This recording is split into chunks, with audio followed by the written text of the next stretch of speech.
नमस्कार मित्रों, जून कुआंग को बेहतर रूप से जूनजी के रूप में जाना जाता है। वह एक चीनी दार्शनिक थे। अपने पूर्ववर्तियों कन्फ्यूशियस और मेंशियस के बाद जूनजी को तीसरे महान कन्फ्यूशियस दार्शनिक के रूप में स्थान दिया जाता है। तो चलिए उन्हीं के कुछ विचार सुनते हैं। जो व्यक्ति एक साथ दो सड़कों की यात्रा करने का प्रयास करता है वह कहीं नहीं पहुंचेगा। यदि कोई नीरस और दृढ़ प्रयास नहीं है तो कोई शानदार उपलब्धि नहीं होगी।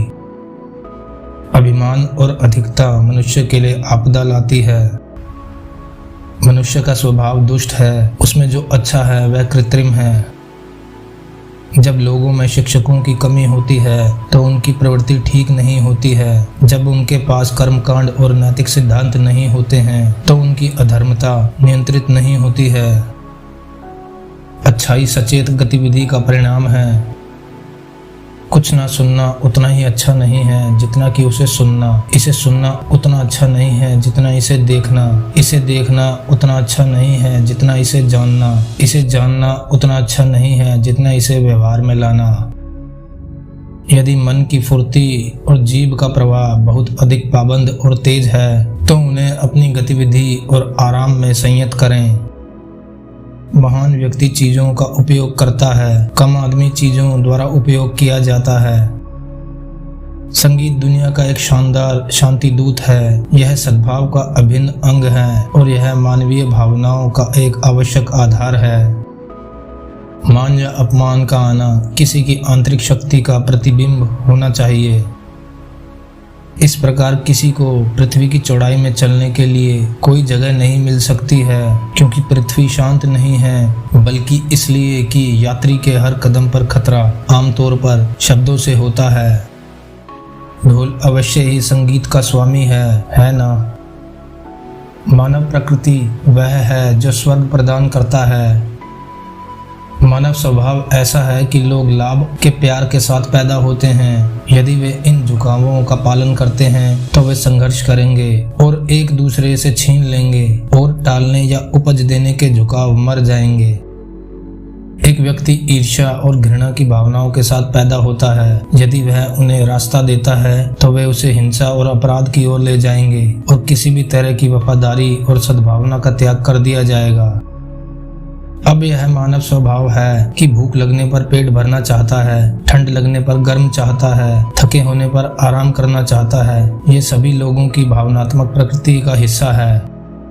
चूंकि लोगों की प्रकृति खराब होती है, इसलिए सही होने के लिए उन्हें शिक्षकों द्वारा पढ़ाया जाना चाहिए और व्यवस्थित होने के लिए उन्हें अनुष्ठान और नैतिक सिद्धांतों को प्राप्त करना चाहिए।